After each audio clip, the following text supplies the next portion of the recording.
Salut à tous, c'est Sturi et bienvenue pour le Sturistradamus de WrestleMania Backlash. Beaucoup d'interrogations, évidemment, vous vous demandez pourquoi je mets ces lunettes, c'est juste que j'ai les yeux explosés, frère. Oui, je prends du retard également sur le planning initial, on devait faire normalement cette vidéo jeudi, elle sort finalement vendredi. Pas de AEW recap, mais je vous avais prévenu, ça m'empêchera pas d'en parler. Ce soir, à partir de 22 h sur la chaîne Twitch de Ludivine999, review All Elite Wrestling NXT UK. Mais là, on est là pour parler de quoi? De WrestleMania Backlash, premier pay-per-view de la saison 2021-2022 de WWE, qui se tiendra dans la nuit du 16 au 17 mai à partir de 2 h du matin, et en exclusivité, je le rappelle, sur le WWE Network. La seule possibilité légale de regarder le show, pas diffusé en France, mais peut-être commenté sur le network par Christophe Ajus et Nadir Mohamedi. Je spécule. Mais bon, ils ont fait WrestleMania, pourquoi ils feraient pas WrestleMania Backlash? Eh oui, parce que tout un nom de pay-per-view, WrestleMania Backlash, on va se servir du nom du show le plus prestigieux de l'année pour dire, c'est les matchs retour, c'est la revanche de WrestleMania, le WrestleMania Backlash, avec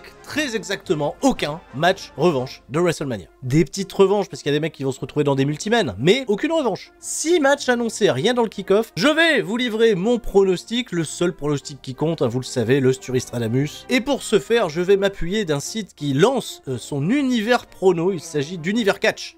Ah! Si vous voulez pronostiquer les gros événements catchesques, que ce soit WWE, NJPW, All Elite Wrestling et plein de gros événements du circuit indépendant, c'est sur Univers Promo qu'il faut vous rendre. Le site est gratuit, il n'y a pas une seule publicité. Moi, tout ce que je vous demande, c'est de vous inscrire en masse et de faire exploser leur serveur. En plus de ça, vous pouvez rejoindre des équipes. Voilà, bon, la seule équipe intéressante à rejoindre, c'est bien entendu la team, c'est ça le catch. Prochain pay-per-view à pronostiquer, évidemment, WrestleMania Backlash. Je vais dans Prono et on est parti pour pronostiquer match après match l'intégralité de cette carte. Et Univers Catch, c'est pas seulement un site de prono, il y a également le Catch Day, un jeu en ligne totalement gratuit où vous allez incarner un catcheur en fonction de qui est disponible, bien entendu, et faire des matchs, tout simplement en lançant des dés. Voilà, moi je suis Eric Redbeard, bien entendu, la barbe rouge est en vie. Et là, vous voyez, j'affronte Chris Jericho, je vais lancer mon dé à l'aide de ma force parce que j'ai débloqué des bonus, figurez-vous. J'ai fait un score de merde, et de ce fait, j'ai l'impression que j'ai déjà perdu des points. Bah c'est pas grave, j'ai joué ma popularité. Gros score de merde là aussi. Et évidemment, si vous voulez gagner des matchs, il suffit de me défier. Et si vous voulez apprendre à jouer à Catch Day, j'ai fait toute une session découverte avec les créateurs d'Univers Catch, un gros tuto qui est dispo sur la corde à linge, et bien entendu je vous invite à vous y connecter. Puis faites-moi péter ces serveurs s'il vous plaît. WrestleMania Backlash avec un premier match, un Lumberjack match, pas de titre en jeu. Damien Priest affronte le Miz. Depuis que Damien Priest est arrivé dans le roster principal au lendemain du Royal Rumble, il feud depuis environ 5 mois avec le Miz. Sauf quand il était champion du monde, mais toujours le Miz. Et il a toujours battu le Miz. Il y a une fois, il a perdu un match handicap.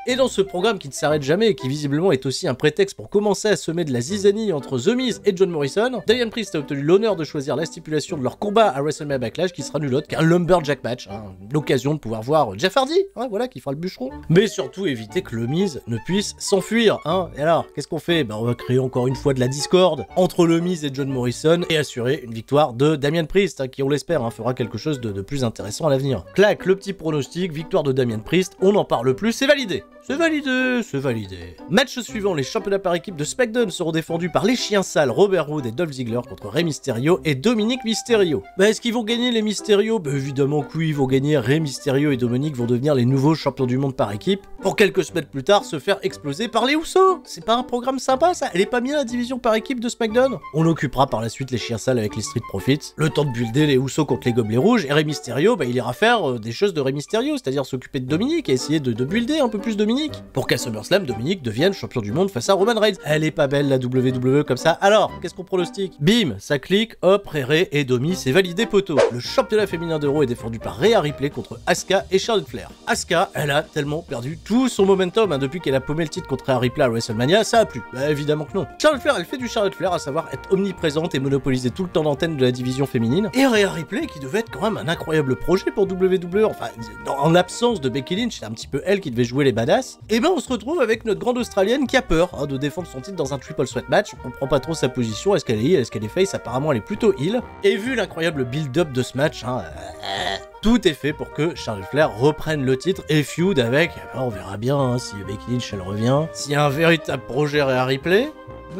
Le prono est validé, victoire de Charlotte Flair, et on passe à autre chose. C'est quand même dingue hein, de devoir mettre autant de sel sur un tel match alors qu'on a 3 des meilleures lutteuses de la compagnie. Le championnat féminin de SmackDown est défendu par Bianca Belair contre Bayley. On n'a pas revu Sasha Banks. Si, un petit coucou au SmackDown suivant, WrestleMania, mais plus rien. Et c'est donc Bayley, tu vois, l'ancienne championne totalement crédible de SmackDown, qui est revenue aux trousses et qui va vraisemblablement donner du fil à retordre à Bianca Belair, qui devrait conserver cette ceinture, évidemment, dans un match qui pourrait peut-être être l'un des meilleurs de la soirée. Un programme qui s'est monté avec pas mal de sobriété, avec une Bayley qui ne considère pas Bianca Belair comme une championne crédible. L'occasion, une fois de plus, de faire valoir la force et la fougue du côté de la jeune IST de WWE, Bianca Belair qui devrait sans trop de mal conserver son championnat. Voilà, clac, ça pronostique une victoire de Bianca Belair et vous allez faire exactement comme moi, j'en suis sûr, la team CSL Catch. Avant de passer aux 2 derniers matchs, évidemment, une carte qui pourrait être complétée. Déjà, il y a un épisode de SmackDown qui doit sortir et on sait bien que WWE, même le dimanche en soirée, ils peuvent nous caser des exclus. C'est pour ça que je vous invite à suivre le Super Kick-Off dimanche soir à partir de 20h sur twitch.tv/Turi316 où la grande soirée de preview de WrestleMania Backlash se déroulera en compagnie de Ludivine, de Flo et de Rabi. Et de vous tous pour encore une fois aller péter hein, les records sur Twitch, évidemment. Le championnat du monde WWE est défendu par Bobby Lashley contre Drew McIntyre et Braun Strowman. Alors on va pas tourner autour du pot, hein, depuis la victoire surprise de Bobby Lashley à WrestleMania, la tentative de nous reconstruire T-Bar et Mace, hein, Monday Nitro qui finalement ont disparu des écrans depuis 2 semaines, cette storyline est quand même bien pénible, puisqu'on a encore eu l'impression que WWE avait pris un chemin qu'elle n'a pas assumé jusqu'au bout avec T-Bar et Mace peut-être associés au Hurt Business, on sait pas trop, pour finalement intégrer Braun Strowman dans un programme où il avait pas forcément sa place. Alors on sait pas s'il est heel, s'il est face, est-ce que c'est le nouveau Big Show, Braun Strowman, je comprends plus rien. No hype, et juste un petit espoir, tout timide et tout, de voir peut-être Bobby Lashley conserver ses championnats par équipe avec l'intervention de T-Bar et Mace, parce qu'on nous les a pas retirés pendant 2 semaines sans aucune raison, c'est tout simplement pour nous frustrer, nous les faire oublier, et nous les ressortir là à WrestleMania Backlash pour s'allier au Hurt Business. Est-ce que c'est une bonne idée? Non! Mais bon, déjà la storyline n'est pas une bonne idée, et comment on a fait pour perdre autant d'investissement de Drew McIntyre avec le temps? C'est incroyable! Pronostic, et on n'en parle plus, victoire de Bobby Lashley qui conserve, et est-ce que ça m'enchante? Eh ben non. Et enfin le main event, des sourires sur des visages, le championnat universel défendu par le gros chien Roman Reigns, le chef de la tribu, contre, eh ben non, pas Daniel Bryan, il faut pas déconner, Edge non plus, hein, il est parvenu Edge, ben non, c'est Cesaro, le push pour Cesaro est enfin arrivé, et imaginez hein, la réaction du public, hein, s'il y avait du public live, hein. Et ben non, il n'y a pas de public live, c'était pour WrestleMania, le public devrait potentiellement revenir à partir de la mi-juillet à la WWE, donc ça va être un match super, et j'ai une grosse hype évidemment à l'idée de voir un affrontement en 1 contre 1 entre Roman Reigns et Cesaro, mais bien sûr, si je veux une happy end, eh ben je vais pas donner le titre à Cesaro ce soir, bien sûr que non, on va attendre le retour du public, alors on va frustrer les fans et leur donner envie d'avoir une revanche avec une victoire pour Roman Reigns, mais une victoire crade grâce aux interventions et de Jey Uso et de Jimmy Uso, et permettre au chef de la tribu de conserver le championnat WWE universel. On sera tous dégoûtés et on n'aura qu'une envie, c'est de voir Cesaro devenir champion à SummerSlam. On va prendre le temps, hein, jusqu'au mois d'août pour faire durer cette storyline, on mettra un autre challenger entre temps, hein, on fera une connerie avec Seth Rollins par exemple, et bim hein, voilà, Cesaro qui soulève le plus beau des trophées à SummerSlam, ce serait pas beau ça? Ça vous donne pas envie? Sans déconner, on met pas une pièce là? Allez, Univers 4, chat pronostique, une victoire de Roman Reigns. Voilà, hein, et pour frustrer, hein, bien entendu, c'est Cesaro qui ressort le plus fort. Et voilà, c'en est tout pour ce pronostic de WrestleMania Backlash. Je vous rappelle, vous pouvez aller sur univers-catch.com pour vous... Inscrivez-vous, voilà, le lien est dans la description pour aller pronostiquer et bien entendu choisir la meilleure des teams, la team CSL Catch. Et vous n'allez pas jouer qu'avec WWE, mais aussi New Japan Pro Wrestling,